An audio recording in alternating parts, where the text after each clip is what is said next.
இதோ உங்களை தேடி முதன்முறையாக வசீகரமான தொழில்நுட்பம் மற்றும் அதிவேகமான செயல்திறனுடன் UFX மொபைல். மெல்லிய தோற்றத்துடன் முற்றிலும் சிறப்பாக எல்லோருக்கும் எளிதாக UFX மொபைல். உங்கள் நவீன தலைமுறைக்கான mobile. UFX Mobiles. Make your move. For the very first time coming your way is an irresistible combination of speed, style and technology. UFX Mobiles. Exceptionally sleek, totally advanced, and now the phone that everyone can afford to touch. Your next generation mobile. UFX Mobiles. Make your move.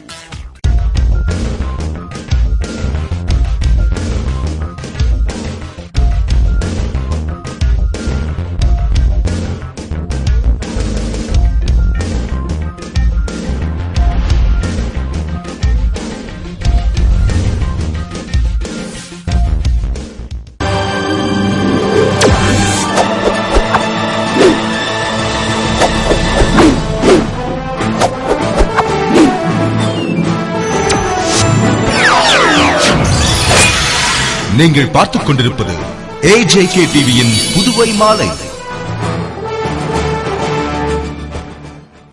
வணக்கம். தமிழக அரசின் உதவியுடன் கூடங்குளம் விரைவில் திறக்கப்படும் என்று மத்திய இணையமைச்சர் நாராயணசாமி உறுதியுடன் கூறியுள்ளார். இதுகுறித்து மத்திய இணையமைச்சர் நாராயணசாமி கூறுகையில், தமிழகத்தில் 3500 மெகாவாட் மின்சார தட்டுப்பாடு நிலவுகிறது. ஆனால் அது பற்றி போராட்ட குழுவினர் கவலைப்படவில்லை. போராட்ட குழுவினருக்கு 12 தொண்டு நிறுவனங்களில் இருந்து நிதி உதவி செய்யப்படுவதாக தெரிய வந்தது. அதில் 6 நிறுவனங்களை மத்திய உள்துறை அமைச்சகம் கண்காணித்தது. 3 நிறுவனங்களின் வங்கிக் கணக்குகளை அது முடக்கியது. இந்த நிறுவனங்கள் மீது CBI வழக்கு பதிவு செய்துள்ளது.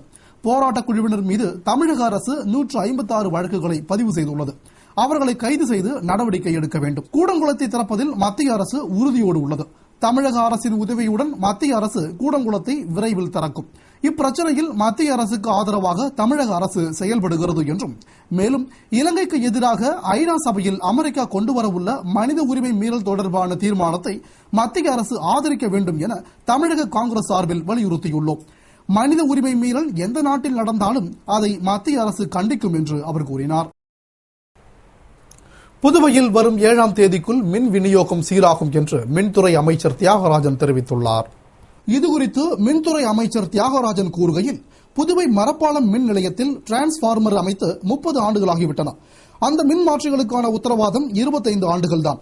எனவே காலக்கெடுவை விட கூடுதல் பலன் கொடுத்து வருவதால் அந்த டிரான்ஸ்பார்மர்கள் எந்த நேரத்திலும் பழுதடைந்து வீணாகிவிடலாம். எனவே அதனை தடுக்கும் விதமாக அவைகளை சீரமைக்கும் பணியில் மின்துறையினர் ஈடுபட்டு வருகின்றனர். சுழற்சி முறையில் மின்சாரம் துண்டிக்கப்பட்டு இந்த பணி நடைபெற்று வருகிறது. மின்தடை ஏற்படும் நேரம், இடம் குறித்து ஊடகங்கள் மூலம் பொதுமக்களுக்கு மின்துறை அதிகாரிகள் முன்னறிவிப்பு செய்துவிட்டுத்தான் இதனை அமல்படுத்துகின்றனர். இந்த பிரச்சனை வருகிற 7ஆம் தேதிக்குள் முடிவடைந்துவிடும். எனவே பொதுமக்கள் மின்துறையுடன் ஒத்துழைக்க வேண்டும். விரைவில் புதுவை வெங்கடாநகர் பகுதியில் புதியதாக துணை மின் நிலையம் அமைக்கப்பட உள்ளது. அதன் பிறகு இதுபோன்ற மின் மாற்றி சீரமைப்பு பணியின் போது மின்தடை ஏற்படாமல் அந்த மையத்தின் மூலம் சீராக மின் விநியோகம் செய்யப்படும் என்று அவர் கூறினார். 10ஆம் வகுப்பு தனித் தேர்வர்கள் பொதுத் தேர்வை எழுத வரும் 5ஆம் தேதி முதல் 7ஆம் தேதி வரை தட்கால் திட்டத்தின் கீழ் விண்ணப்பிக்கலாம் என்று கல்வித்துறை அறிவித்துள்ளது.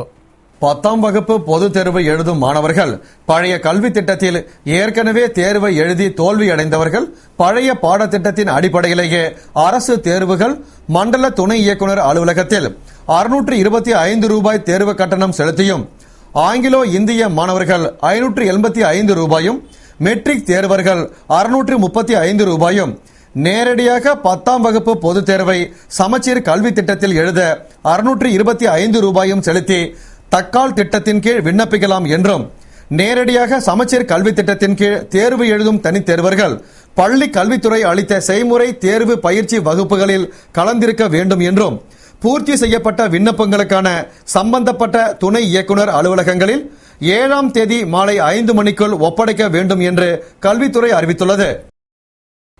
புதுவை ஏம்பலம் தொகுதியில் புயலால் சேதமடைந்த வீடுகளுக்கு அமைச்சர் ராஜவேலு நிவாரண நிதியை வழங்கினார்.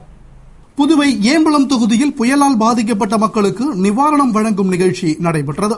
நிகழ்ச்சியில் தொகுதியின் சட்டமன்ற உறுப்பினரும் அமைச்சருமான ராஜவேலு கலந்து கொண்டு வம்பாபேட், பனித்திட்டு, அரங்கனூர் பகுதிகளில் புயலால் சேதமடைந்த வீடுகளுக்கு நிவாரண நிதியை வழங்கினார். அப்போது என்ஆர் காங்கிரஸ் நிர்வாகிகள், ஊர் முக்கிய பிரமுகர்கள் பலர் உடனிருந்தனர் மற்றும் பாதிக்கப்பட்டோர் பங்கேற்று நிவாரண நிதியை பெற்று பயனடைந்தனர். புதுவை பாகூர் கஸ்தூரிபாய் காந்தி அரசு பெண்கள் மேல்நிலைப் பள்ளியில் நடந்த 3ஆம் வட்ட பள்ளிகளுக்கான விளையாட்டுப் போட்டிகள் பரிசளிப்பு விழாவில் அமைச்சர் தியாகராஜன் கலந்து கொண்டு பரிசுகள் வழங்கி பாராட்டினார். புதுவை 3ஆம் வட்ட பள்ளிகளுக்கான விளையாட்டுப் போட்டிகள் நடத்தப்பட்டு அதற்கான பரிசளிப்பு விழா அரசு பள்ளிக்கல்வி இயக்ககம் சார்பில் பாகூர் கஸ்தூரிபாய் காந்தி அரசு பெண்கள் மேல்நிலைப் பள்ளியில் பள்ளி துணை முதல்வர் மணிவண்ணன் தலைமையில் நடைபெற்றது. பள்ளி தலைமை ஆசிரியர் முருகையன் வரவேற்பு உரையுடன் துவங்கிய விழாவில் விளையாட்டு மற்றும் இளைஞர் பணி துணை இயக்குநர் முத்துவேலன் வாழ்த்துரை வழங்கிட சிறப்பு விருந்தினராக அமைச்சர் தியாகராஜன் கலந்து கொண்டு போட்டிகளில் வெற்றி பெற்ற மாணவர்களுக்கு பரிசுகள் வழங்கி பாராட்டினார். திரளான ஆசிரியர்கள், பெற்றோர்கள், மாணவ மாணவியர்கள் மற்றும் ஊர் பொதுமக்கள் கலந்து கொண்ட விழாவின் நிறைவில் உடற்கல்வி ஆசிரியர் ஆறுமுகம் நன்றி கூறினார். புதுவை புதுக்குப்பம் கடற்கரையில் கண்டெடுக்கப்பட்ட 128 ஆமை முட்டைகளை அப்பகுதி இளைஞர்கள் குழி தோண்டி வைத்து பாதுகாத்து வருகின்றனர். புதுவை புதுக்குப்பம் கிராமத்தின் கடற்கரையில் அப்பகுதி இளைஞர்கள் சுமார் 128 ஆமை முட்டைகளை கண்டறிந்து வனத்துறைக்கு தகவல் கொடுத்தனர். ஆனால் வெகு நேரமாகியும் வனத்துறையினர் வராததால் அம்முட்டைகளை அவ்வூர் சமாதானபுரா இளைஞர் நற்பணி மன்றத்தினர் மற்றும் இளைஞர்கள் ஆமை பாதுகாவலர்கள் அமைப்பைச் சேர்ந்தவர்கள் தெரிவித்த முறைப்படி பாதுகாப்பான இடத்தில் குழி தோண்டி முட்டைகளை வைத்து பாதுகாத்து வருகின்றனர். மேலும் அடிக்கடி அந்த பகுதிக்கு ஆமைகள் வந்து போவதால் கடல்வாழ் பாதுகாப்பு இயக்கம் ஆரம்பித்து கடல்வாழ் உயிரினங்களை பாதுகாக்க முடிவு செய்து முயற்சி எடுத்து வருகின்றனர். குடிபோதையில் வாகனம் ஓட்டினால் 2 ஆண்டு சிறை தண்டனையும் 5000 ரூபாய் அபராதமும் விதிக்கும் வகையில் சட்ட திருத்த மசோதா நாடாளுமன்ற பட்ஜெட் கூட்டத்தொடரில் தாக்கல் செய்யப்பட உள்ளது. சாலை விபத்துகளின் எண்ணிக்கை நாளுக்கு நாள் அதிகரித்துக் கொண்டே போவதால் குடிபோதையில் வாகனம் ஓட்டுதல், ஹெல்மெட் மற்றும் சீட் பெல்ட் அணியாதது, நிர்ணயிக்கப்பட்ட வேகத்தை விட அதிவேகமாக வாகனம் ஓட்டுதல், செல்போன் பேசியபடி வாகனம் ஓட்டுதல், சிவப்பு சிக்னலை மீறி வாகனம் ஓட்டுதல், அனுமதி இல்லாத இடத்தில் வாகனத்தை நிறுத்துவது, மோட்டார் சைக்கிளில் 3 பேர் பயணம் செய்வது, உரிமம் இல்லாமல் வாகனம் ஓட்டுவது, மஞ்சள் கோட்டை தாண்டி நிற்பது போன்ற 43 காரணங்களுக்கு மோட்டார் வாகன சட்டத்தை கடுமையாக்குவது, அபராத தொகையை 10 மடங்காக உயர்த்துவது, தண்டனையை அதிகரிக்கவும் பரிந்துரை செய்து மத்திய அமைச்சரவை ஒப்புதல் அளித்து இந்த சட்ட திருத்த மசோதாவை நாடாளுமன்ற பட்ஜெட் கூட்டத்தொடரில் தாக்கல் செய்யவும் முடிவு செய்யப்பட்டுள்ளது. அதன்படி குடிபோதையில் வாகனம் ஓட்டுபவர்களுக்கு 2.5 ஆண்டு சிறை தண்டனை அல்லது 5000 அபராதமும் அல்லது இரண்டும் சேர்த்தும் விதிக்கப்படும். செல்போனில் பேசியபடி சென்றால் 500 ரூபாய் அபராதமும், மீண்டும் தவறு செய்தால் 5000 அபராதம் விதிக்கப்படும். சிவப்பு சிக்னலை மீறியோ ஹெல்மெட் அல்லது சீட் பெல்ட் அணியாமல் சென்றால் 500 ரூபாயும், மீண்டும் அதே தவறு செய்தால் 1500 வரை அபராதமும் விதிக்கப்படும். வேகமாக சென்றால் முதல் முறை 1000 ரூபாயும், தொடர்ந்து செய்தால் 5000 ரூபாயும் அபராதம் விதிக்கப்படும். புதுவையில் சினிமா படப்பிடிப்பு நடத்த மாணவர்கள் கடும் எதிர்ப்பு தெரிவித்து ஆர்ப்பாட்டம் நடத்தியதால் படப்பிடிப்பு ரத்து செய்யப்பட்டது. புதுவை பாரதி பூங்காவில் சாந்தா மாமா என்னும் படப்பிடிப்பு நடந்து கொண்டிருந்தது. அப்போது திடீரென அங்கு வந்த மாணவர் கூட்டமைப்பினர் புதுவைக்கு புயல் நிவாரணம் வழங்காத தமிழ் திரையுலகினர் அங்கு படப்பிடிப்பு நடத்தக்கூடாது என கூறி ஆர்ப்பாட்டம் செய்ததால் அங்கு பரபரப்பு ஏற்பட்டு படப்பிடிப்பு ரத்து செய்யப்பட்டது. இத்தகவலை அறிந்த இன்ஸ்பெக்டர்கள் ரகுநாயகம், அங்கப்பன் தலைமையிலான போலீசார் மற்றும் ஐஆர்பி போலீசார் சம்பவ இடத்திற்கு விரைந்து சென்று மாணவர்களை கலைந்து செல்லும்படி கூறினர். ஆனால் மாணவர்கள் தொடர்ந்து ஆர்ப்பாட்டத்தில் ஈடுபட்டதால் 10 பேரை போலீசார் கைது செய்தனர். இதுகுறித்து படக்குழுவினர் படப்பிடிப்புக்கு கட்ட வேண்டிய வரியை செலுத்திவிட்டுத்தான் படப்பிடிப்பு நடத்துவதாகவும், எனவே படப்பிடிப்பு நடத்த அரசு உரிய பாதுகாப்பு செய்து தர வேண்டும் என்றும், படப்பிடிப்பு ரத்தானதால் 2 லட்சம் ரூபாய் இழப்பு ஏற்பட்டுள்ளதாகவும் தெரிவித்தனர். முக்கியமா சொல்ல போனாக்கா புதுச்சேரி மாநிலத்தை பயன்படுத்தி பல சினிமா படங்கள் எடுக்கும் சினிமா கலைஞர்கள் வந்து தமிழக முதலமைச்சரை சந்திச்சு பல நிவாரண நிதி கொடுத்திருக்காங்க. ஆனா புதுச்சேரி மாநில மக்களை வந்து சிறிதளவு கூட மதிக்கல. இதுல ஒரே ஒரு கலைஞர் வித்தியாசமான விஜய் மட்டும் வந்து புதுச்சேரியில் உள்ள மக்களை சந்திச்சு நேரில் வந்து எல்லாருக்கும் ஆறுதல் சொல்லிட்டு போனாரு. ஆனா மற்ற எந்த ஒரு சினிமா கலைஞரும் வந்து இது வரைக்கும் எந்த விதமான ஆதரவும் தெரிவிக்கல. நிவாரண நிதினு சொல்லிட்டு முதலமைச்சரை சந்திச்சு இது வரைக்கும் ஒரு சினிமா கலைஞர் கூட கொடுக்காத நேரத்தில் நாங்க வந்து இதை கண்டிச்சு இன்னைக்கு வந்து இந்த சினிமா ஷூட்டிங்கை வந்து தடுத்து நிறுத்திருக்கோம். இதுக்கு மேலே இந்த சினிமா கலைஞர்கள் வந்து புதுச்சேரி அரசுக்கு சேர வேண்டிய நிவாரண நிதிகளை கொடுத்து மக்களுக்கு உதவி செய்யலைனாக்கா இனி புதுச்சேரி வரலாற்றில் எங்கேயுமே வந்து திரைப்படங்கள் எடுக்க அனுமதிக்க மாட்டோம். எங்கெங்க திரைப்படங்கள் எடுக்கப்படுதோ அங்கெல்லாம் சென்று போராட்டம் நடத்துவோம் என்பதை தெளிவுபடுத்தும்.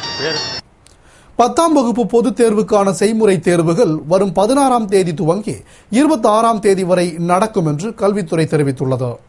புதுவையில் 10ஆம் வகுப்பு பொதுத் தேர்வு ஏப்ரல் மாதம் 4ஆம் தேதி துவங்க உள்ள நிலையில் அதற்கு முன்னதாக அனைத்து மாணவர்களும் அறிவியல் பாடத்தில் செய்முறை தேர்வை எதிர்கொள்ள வேண்டும்.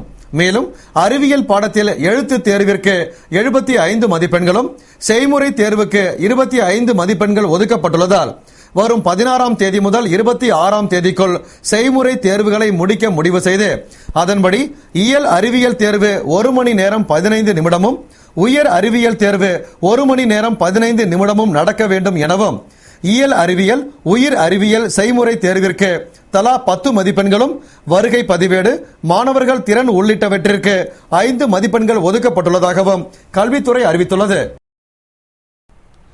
பொதுத் தேர்வு எழுதும் மாணவர்களின் நிலை உணர்ந்து மின் பராமரிப்பு பணிகளை போர்க்கால நடவடிக்கை எடுத்து முடிக்க வேண்டும் என காங்கிரஸ் செய்தி தொடர்பாளர் வீரராகவன் வலியுறுத்தியுள்ளார்.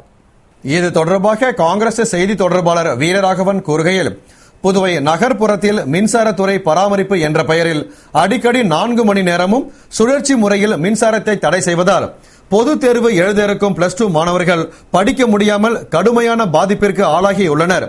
மேலும் வரும் 8ஆம் தேதி பொதுத் தேர்வு துவங்க உள்ளதால் 4 நாட்களே தேர்வுக்கு உள்ள நிலையில் மின் தடையால் கடும் மன உளைச்சலுக்கு ஆளாகியுள்ளதால் மாணவர்களின் எதிர்காலத்தை பாதிக்கும் இந்த பிரச்சனையில் மின்துறை அமைச்சர் தியாகராஜன் தலையிட்டு சுழற்சி முறையில் உள்ள மின்சார தடையை திரும்ப பெற்றும் எப்போதும் போல் மின்சாரம் கிடைக்க செய்ய வேண்டும் என்ற அவர், மேலும் வசதி படைத்தவர்கள் போல் சாதாரண ஏழை எளிய மக்கள் வீடுகளில் ஜெனரேட்டர் அல்லது இன்வெர்டர் வாங்கி பயன்படுத்தக்கூடிய சூழ்நிலை இல்லாததால் பராமரிப்பு பணிகளை போர்க்கால நடவடிக்கையில் பொதுமக்கள் நிலை உணர்ந்து முடிக்க வேண்டும் என்றும் இது தொடர்பாக மின்துறை அமைச்சர் தியாகராஜன் மற்றும் மின்துறை செயலர் உதிப் திரேவுக்கு புகார் மனு அனுப்பியுள்ளதாக தெரிவித்தார். புதுவை திருவள்ளுவர் அரசு பெண்கள் மேல்நிலைப் பள்ளியில் நடந்த உலக மகளிர் தின விழாவில் சிறப்பு விருந்தினராக அரசு கொறடா நேரு கலந்து கொண்டு சிறப்புரையாற்றினார். புதுவை திருவள்ளுவர் அரசு பெண்கள் மேல்நிலைப் பள்ளியில் நாட்டு நலப்பணி திட்டம் சார்பில் நடைபெற்ற உலக மகளிர் தின விழாவில் பள்ளி துணை முதல்வர் முருகேசன் தலைமையில் மூத்த பொறுப்பாசிரியர் வைத்தியநாதன் வரவேற்று பேசிட சிறப்பு விருந்தினராக அரசு கொறடா நேரு கலந்து கொண்டு சிறப்புரையினையும் பெண் கல்வி துணை இயக்குநர் மீனாட்சி வாழ்த்துரையினையும் பெற்றோர் ஆசிரியர் சங்க தலைவி கருத்துரையினையும் வழங்கினர். தொடர்ந்து 32 வருடங்களுக்கு மேலாக பணியாற்றிய ஆசிரியர் ஸ்டெல்லா சாந்தினி சீரிய பணிக்காக கௌரவிக்கப்பட்டார். திரளான மாணவியர்கள் பங்கேற்ற விழா திட்ட அலுவலர் உஷாபாய் நன்றியுரையுடன் இனிதே நிறைவடைந்தது. ரயிலில் பயணம் செய்ய மூத்த குடிமக்களுக்கான கட்டண சலுகை ஆண்களுக்கு 40%ஆகவும் பெண்களுக்கான வயது வரம்பு 58ஆகவும் குறைக்கப்படுகிறது. ரயிலில் பயணம் செய்ய மூத்த குடிமக்களுக்கு கட்டண சலுகை 60 வயதான ஆண்களுக்கு 30%, 60 வயதான பெண்களுக்கு 50% அளிக்கப்படுகிறது.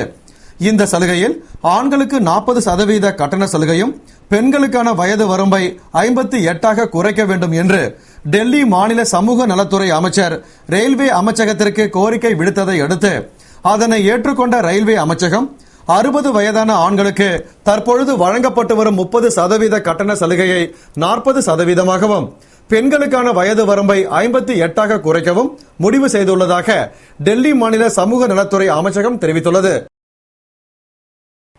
புதுவை சாலை போக்குவரத்து பணியில் நாட்டு நலப்பணி திட்ட மாணவர்களை ஈடுபடுத்த நடைபெற்ற தேர்வில் 125 மாணவர்கள் தேர்ந்தெடுக்கப்பட்டனர்.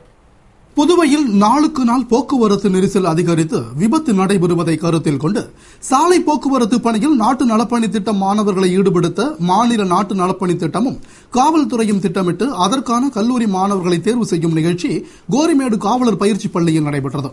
10 கல்லூரிகளைச் சேர்ந்த மாணவர்கள் பங்கேற்ற நிகழ்ச்சியில் போக்குவரத்து கண்காணிப்பாளர் பழனிவேல் வரவேற்று பேசிட, திட்ட மாநில இணைப்பு அலுவலர் ஏமு ராஜன் நோக்க உரையாற்றிட, போக்குவரத்து இன்ஸ்பெக்டர் மனோகரன் நன்றி கூறினார். இதில் 125 மாணவ மாணவியர்கள் தேர்வு செய்யப்பட்டனர். தேர்ந்தெடுக்கப்பட்டவர்களுக்கு காவல்துறையால் பயிற்சி அளிக்கப்பட்டு மாலை நேரங்களில் பல்வேறு இடங்களில் போக்குவரத்து பணியில் ஈடுபடுத்தப்பட உள்ளனர். மத்திய பட்ஜெட்டில் வருமான வரி விலக்கு உச்சவரம்பை 3 லட்சம் ரூபாயாக உயர்த்த நாடாளுமன்ற குழு ஒப்புதல் அளித்து பரிந்துரை செய்ய முடிவு செய்துள்ளது. வருமான வரி உச்சவரம்பு ஆண்டு வருமானம் 1,80,000 வரை இப்பொழுது வரி விலக்கு அளிக்கப்படுகிறது. நேரடி வரி கொள்கையில் அது 2 லட்சம் முதல் துவங்குவதாக இருந்த நிலையில் பாராளுமன்ற நிலைக்குழு வருமான வரி உச்சவரம்பை 3 லட்சமாக உயர்த்த ஒப்புதல் அளித்து இது தொடர்பாக பரிந்துரையை ஒரு வாரத்தில் அரசுக்கு அனுப்ப முடிவு செய்துள்ளது. வருமான வரி உச்சவரம்பு உயர்வு மட்டுமன்றி வரிவிலக்கு பெறக்கூடிய டெபாசிட் தொகையினையும் இப்போதுள்ள 1 லட்சத்திலிருந்து 2,50,000 உயர்த்த நாடாளுமன்ற நிலைக்குழு ஒப்புதல் கொண்டுள்ளது. புதுவை அருள்மிகு ஸ்ரீ திரிபுர சுந்தரி சமேத ஸ்ரீ வேதபுரீஸ்வரர் ஆலயத்தில் ஏகாதச ருத்ராபிஷேகத்தை முன்னிட்டு கஜ, கோ மற்றும் அஸ்வ பூஜை நடைபெற்றது. புதுவை காந்தி வீதியில் உள்ள அருள்மிகு ஸ்ரீ திரிபுர சுந்தரி சமேத ஸ்ரீ வேதபுரீஸ்வரர் ஆலயத்தில் உலக நன்மை வேண்டி ஸ்ரீ வேதபுரீஸ்வரருக்கு ஸ்ரீ ருத்ர பாராயணம் செய்து ஏகாதச ருத்ராபிஷேகம் நடைபெற உள்ளதை முன்னிட்டு கணபதி ஹோமம், மகாலட்சுமி ஹோமம், ஸ்ரீ நவகிரக ஹோமத்துடன் கஜபூஜை, கோபூஜை, அஸ்வ பூஜையும் சிறப்பு வழிபாடுகளும் மகா தீபாராதனையும் நடந்தது. இதில் திரளான பக்தர்கள் பங்கேற்று பூஜையினை கண்டு வழிபட்டனர். பங்கேற்ற அனைவருக்கும் அறங்காவல் குழு சார்பில் பிரசாதம் வழங்கப்பட்டது. பூஜைக்கான ஏற்பாட்டினை அறங்காவல் குழுவினர் மற்றும் ஸ்ரீ திரிபுர சுந்தரி சமேத ஸ்ரீ வேதபுரீஸ்வரர் பக்தர்கள் சபையினர் செய்திருந்தனர். இத்துடன் செய்திகள் நிறைவடைந்தன. வணக்கம்.